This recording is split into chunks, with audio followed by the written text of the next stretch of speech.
31 अक्टूबर 1984, 31 अक्टूबर 1984, सुबह 9 बजे का वक्त। उस समय की प्रधानमंत्री इंदिरा गांधी रोज की तरह अपने सफदरजंग वाले बंगले से निकलकर एक अकबर रोड की तरफ जा रही थी, लेकिन आमतौर पर वो जाती थी, ये जो 10-15 मिनट का वॉक होता था, ये जो जाती थी वो दर्शन के लिए जाती थी। डेली दर्शन कहा जाता था, जिसमें तमाम सारे, कभी जनता के अलग अलग प्रतिनिधि आते थे, कभी पार्टी के लोग आते थे, उनसे मिलती थी, डिस्कस करती थी बाकी सारी चीजें। लेकिन उस दिन उनको एक आयरिश टीवी को इंटरव्यू देना था। जाने माने लेखक और कलाकार पीटर उस्तिनोव आए हुए थे, वो इंतजार कर रहे थे, पूरा क्रू इंतजार कर रहा था और इंदिरा गांधी निकली। नारंगी रंग की साड़ी पहनी थी इंदिरा जी ने, उनके ठीक पीछे छाता लेकर कांस्टेबल नारायण सिंह थे कि मैडम को धूप न लगे। उनके पीछे थे असिस्टेंट सब इंस्पेक्टर नाथूराम और उसके बाद इंदिरा गांधी के व्यक्तिगत सहायक आर.के. धवन। ये कुल 4 लोग थे और उस सड़क से जा रहे थे। उनके बंगले के दरवाजे पर बेअंत सिंह की पोस्टिंग थी। बेअंत सिंह ने हमेशा की तरह उनका अभिवादन किया, सलाम किया और दरवाजा खोला। लेकिन दरवाजे से वो निकल पाती उसके पहले ही बेअंत सिंह ने पिस्तौल निकाली और गोलियां दाग दी। 9:16 पर इंदिरा गांधी जमीन पर गिर पड़ी। अभी लोग समझ ही नहीं पा रहे थे क्या हुआ। दूर के लोगों को तो यह लग रहा था कि दिवाली चूंकि आसपास थी तो किसी ने पटाखे छोड़े होंगे। उसी बीच में पीछे से निकलकर आया सतवंत सिंह और उसने इंदिरा जी की देह में 20 राउंड गोलियां और उतार दी। जब ये गोलियां चली तो सबके समझ में आया कि क्या हो गया है। इंदिरा गांधी जमीन पर गिर गई, ढेर सारा खून बहने लगा। उस समय सोनिया गांधी जी ने तुरंत बाल धोए थे, सफेद रंग के कुर्ते पजामे में थी। उनको जो ही खबर मिली घर के पीछे से भागते हुए आई और अफरा तफरी मच गई। सतवंत सिंह ने उसी समय खड़े होकर कहा कि मुझे जो करना था मैंने कर दिया और आत्मसमर्पण कर दिया। यह मैं आपको इसलिए बता रहा हूं कि इंदिरा गांधी की हत्या से जुड़े हुए जो राज हैं वो कैसे राज ही रह गए, यहां से आपको धीरे धीरे पता चलेगा। बहुत सारे पॉइंटर्स हैं, बहुत सारे बिंदु हैं जिन पर शक होता है कि यह कैसे हुआ, कौन इसके पीछे था, लेकिन निकल कर कभी कुछ नहीं आ पाया। तो मैंने बताया कि सब इंस्पेक्टर जो बेअंत सिंह था उसने कहा कि हमने जो करना था कर दिया और आगे कहा कि तुम्हें जो करना है करो और खुद को समर्पण कर दिया। दोनों लोग गिरफ्तार हो गए, बेअंत सिंह और सतवंत सिंह दोनों लोग गिरफ्तार हो गए और गिरफ्तार होने के तुरंत बाद इन लोगों को आईटीबीपी के जवानों के बीच में रखा गया। उन्होंने गिरफ्तार करके रखा, लेकिन आईटीबीपी के जवानों ने गोलियां चलाई। बेअंत सिंह वहीं पर मारा गया और सतवंत सिंह बच गया, लेकिन बुरी तरह से घायल हुआ। उसको हॉस्पिटल ले जाया गया। 2 ऑफिसर्स का नाम आया, एक इंस्पेक्टर शर्मा और दूसरे कांस्टेबल दर्शन सिंह। यानी हत्यारों में से एक की तुरंत हत्या कर दी गई। और ऐसा जब होता है तो दुनिया के तमाम सारे ऐसे कांड याद आते हैं। सबसे पहले तो पाकिस्तान का लियाकत अली खान जब मारे गए थे कि उनके हत्यारे को तुरंत मार दिया गया था। यानी जिसको इंट्रोगेट करके बहुत सारे सबूत मिल सकते थे, पूरी कहानियां मिल सकती थी, उनमें से एक को तुरंत एलिमिनेट कर दिया गया। अब जाहिर तौर पे आईटीबीपी के लोगों ने कहा कि वो हमला कर रहे थे, भागना चाहते थे, वगैरह वगैरह, लेकिन सोच के देखिए कि अगर उनको भागना होता तो सबसे सही समय यह था कि वो जो गेट था, जो जाने का रास्ता था इंदिरा जी के, जहां पर उन्होंने हत्या की थी, जिसको अब शहीद पथ कहते हैं, वहां पर ही वो भाग सकते थे। सारे लोग सदमे में थे, लेकिन वहां उन्होंने आत्मसमर्पण कर दिया। और यहां जहां 20-25 आईटीबीपी के सशस्त्र जवान थे, वहां वो भागने की कोशिश कर रहे थे। सबसे पहला क्वेश्चन मार्क यही आता है कि आखिर बेअंत सिंह की हत्या क्यों की गई, क्यों बेअंत सिंह को मार दिया गया, जबकि अगर वो जिंदा रहता तो उसको इंट्रोगेट करके, उससे सवाल करके बहुत सारा सच जाना जा सकता था।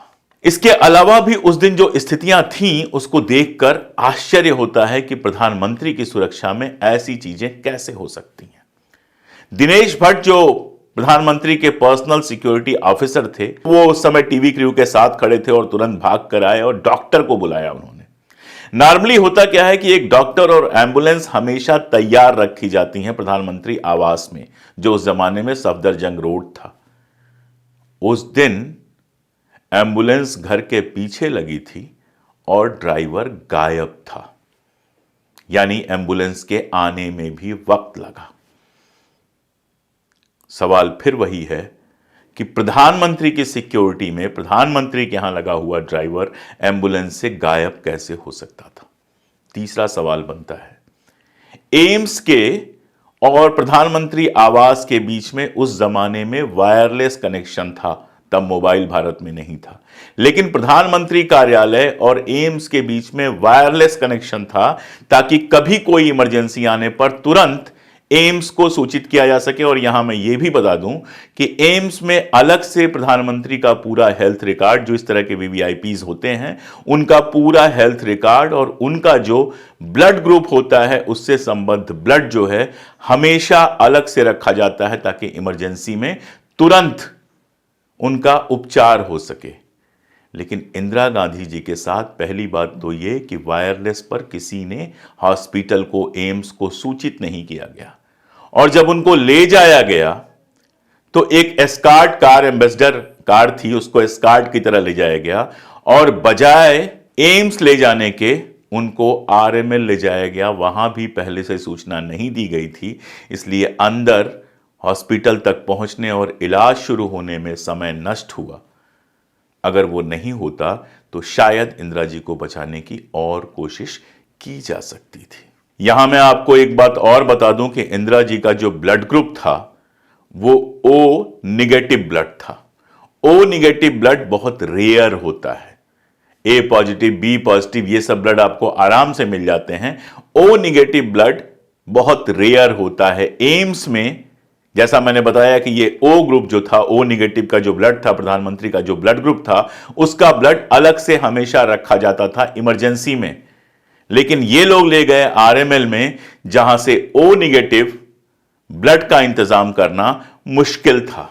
अब अगला सवाल यह बनता है कि सतवंत सिंह और बेअंत सिंह हैं, आखिर ऐसा कैसे हुआ? अगर वो योजना बना रहे थे, प्रधानमंत्री की हत्या की योजना एक दिन में नहीं बनती है और सारे लोगों को नहीं पता होता है प्रधानमंत्री किस रूट से कितने बजे कब जाएंगी। तो ऐसा कैसे संभव हुआ कि सतवंत सिंह और बेअंत सिंह एक साथ ऐसी जगह पर उपस्थित थे जहां से इंदिरा गांधी को जाना था और बड़े आराम से उन्होंने ये सारी की सारी प्लानिंग कर ली, लेकिन किसी को उनके ऊपर शक नहीं हुआ।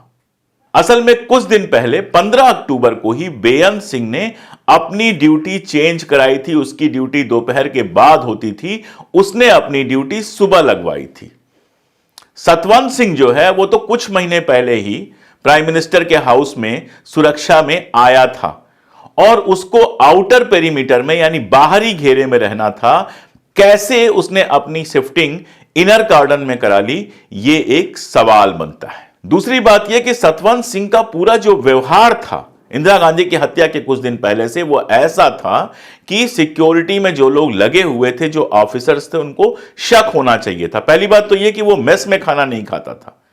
अब उस जमाने में जितनी तनख्वाहें उसके लेवल के कांस्टेबल को मिलती थी, उसमें बाहर खाना खा पाना बहुत मुश्किल है। तीन मूर्ति लाइंस का जो मेस है, एक तो उसका खाना बहुत अच्छा था, सारे के सारे जो सिक्योरिटी के लोग थे वो वहीं पे खाना खाते थे। दूसरा, बहुत सस्ता था और यही नहीं, वो लगातार टैक्सियों से चलता था। आज के जमाने में कैब बड़ी आसान है, कोई भी कैब से चलता है। उस जमाने में टैक्सी से केवल खास लोग चला करते थे, बेहद महंगी चीज हुआ करती थी। आम लोग कभी बस के अलावा किसी चीज से चलते भी थे तो ऑटो लेते थे और वो लगातार टैक्सियों से चला करता था। यह सवाल क्यों नहीं आया सिक्योरिटी एजेंसीज के पास कि इतने पैसे उसके पास कहां से आ रहे हैं? 2 महीने की छुट्टी लेकर वो कुछ दिन पहले ही गुरदासपुर से लौटा था, जो उस जमाने में आतंकवाद के लिए फेमस हो चुका था। वहां से आतंकवाद लगातार हो रहा था। और यही नहीं, प्रधानमंत्री जैसी जगह पर जब सुरक्षा के लिए किसी व्यक्ति को रखा जाता है तो यह ध्यान रखा जाता है कि उसकी रिश्तेदारियां कहां हैं, वो कहां का रहने वाला है, कौन है, कैसा है। लेकिन इस आदमी के लिए यह सब कुछ ध्यान शामिल हो गए थे। इस पूरे मामले में दिल्ली पुलिस कमिश्नर जो पीएस भिंडर थे, उनका भी नाम आया। यह कहा गया कि सतवंत सिंह जो हैं, जिनको बरेली से भर्ती किया गया था, उनको भर्ती करने में और उनको फिर प्रधानमंत्री की सुरक्षा में पहुंचाने में भिंडर साहब का भी रोल था।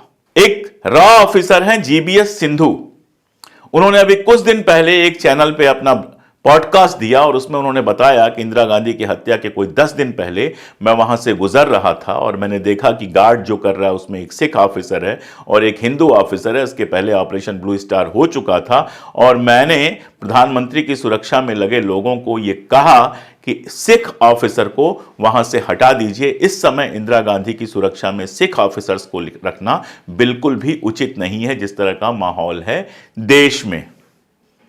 लेकिन उसके बावजूद सिख ऑफिसर्स को हटाया नहीं गया। हालांकि कहा यह जाता है कि इंदिरा गांधी को जब यह पता चला कि सिख ऑफिसर्स को हटाने की बात है तो वो बहुत नाराज हुई। उन्होंने कहा कि मुझे अपने ऑफिसर्स पे पूरा भरोसा है, मैं धर्म या जाति के आधार पर अपने अफसरों में भेदभाव नहीं कर सकती हूं, लेकिन प्रधानमंत्री रोज सुबह उठ के यह तय नहीं करती हैं कि उनके आसपास कौन होगा। कम से कम ऐसी जगहों पर जहां से उनको असुरक्षित गुजरना था, वहां तो ऐसे ऑफिसर्स को रखा जाना चाहिए था जिनके ऊपर शक की कोई सुई नहीं जा सकती थी। बड़ा होता है प्रधानमंत्री हाउस, प्रधानमंत्री के सिक्योरिटी में कई सारे घेरे होते हैं, तो बाहरी किसी घेरे में रखा जा सकता था जहां से प्रधानमंत्री की जान को खतरा ना हो। इंदिरा गांधी की हत्या के बाद जो बहुत सारी जांचें हुई, एक बंदा तो बताया मैंने कि उस समय ही मार दिया गया था। केहर सिंह नाम के एक व्यक्ति को पकड़ा गया जो इनका रिश्तेदार था और यह हुआ कि केहर सिंह इस सारी साजिश में शामिल है। और आप जानते हैं कि 89 में केहर सिंह और सतवंत सिंह को फांसी पर चढ़ा दिया गया, लेकिन एक कमेटी बनाई गई थी, जस्टिस मनहर लाल प्राणलाल ठक्कर कमेटी। इस कमेटी का काम था कि इंदिरा गांधी जी की हत्या की डिटेल में जांच करे। अपनी पूरी जांच में यह कमेटी आर.के. धवन की तरफ उंगलियां उठाती है। उस कमेटी की अगर आप रिपोर्ट पढ़ेंगे तो पन्नों के पन्ने भरे हुए हैं जो इस तरफ इशारा करते हैं कि कहीं आर.के. धवन इंदिरा गांधी की हत्या की साजिश में तो नहीं शामिल थे। कारण क्या है? कारण यह है कि आर.के. धवन उनके निजी सहायक थे और निजी सहायक के रूप में उनके इर्द गिर्द जितनी सारी चीजें होती थी उनका ध्यान रखना आर.के. धवन का ही काम था। यहां पर मैं कई बार यह भी सोचता हूं कि इतनी गोलीबारी हुई, लेकिन सिवाय जो व्यक्ति छाता लेकर खड़ा था इंदिरा गांधी के पीछे, उसके पैरों में कुछ गोलियां लगने के, किसी और को कुछ नहीं हुआ। यह उनके लिए बड़ा आसान था। 4 लोग थे, 2 लोग गोलियां चला रहे थे कि वो सबकी हत्या करके वहां से भाग जाते, लेकिन उन्होंने ऐसा नहीं किया। Plus R K. धवन के बारे में कहा जाता है कि उन्होंने ही सिख जो सुरक्षाकर्मी हैं उनको शामिल किए जाने पर जोर दिया। यह मैं नहीं कह रहा हूं, यह ठक्कर कमेटी की रिपोर्ट कह रही है और ठक्कर कमेटी की रिपोर्ट कहती है कि इसमें विदेशी हाथ भी हो सकते हैं। वो कहती है कि सिखों को वहां से हटा दिया गया था इंदिरा गांधी की सुरक्षा से, लेकिन धवन साहब ने ही इंदिरा गांधी के कहने पर दोबारा उनको रखा और इस तरह से इंदिरा गांधी की सिक्योरिटी जो है वो कॉम्प्रोमाइज हुई, जिसका फाइनल रिजल्ट यह आया कि इंदिरा गांधी की हत्या हो गई। ये ऐसे सवाल हैं जो बार बार मन में आते हैं। प्रधानमंत्री जिसकी सिक्योरिटी के लिए पूरी एक एजेंसी होती है, जिसकी सिक्योरिटी कोई एक आदमी नहीं देखता है, मल्टी लेयर पे देखी जाती है, उसकी सुरक्षा में ऐसी चूकें कैसे हुई? कैसे हुआ कि टाइम पे एंबुलेंस नहीं मिली? कैसे हुआ कि जहां पर उनके ब्लड ग्रुप का ब्लड रखा गया था एम्स में, जो हॉटलाइन पे था, तुरंत फोन करके वहां पहुंचा जा सकता था और तुरंत उनको ब्लड भी मिल सकता था, बाकी सारी चीजें भी मिल सकती थी। छोड़िए एम्स तो नहीं ही गए, आरएमएल गए तो आरएमएल में भी पहले सूचना किसी ने नहीं भिजवाई और यह हुआ कि वहां पर भी उनको वेट करना पड़ा। एक समय पर 2 व्यक्ति जो उनके हत्या का प्लान बना रहे थे वो ऐसी जगह पर उपलब्ध थे कि इंदिरा गांधी की हत्या कर सकते थे।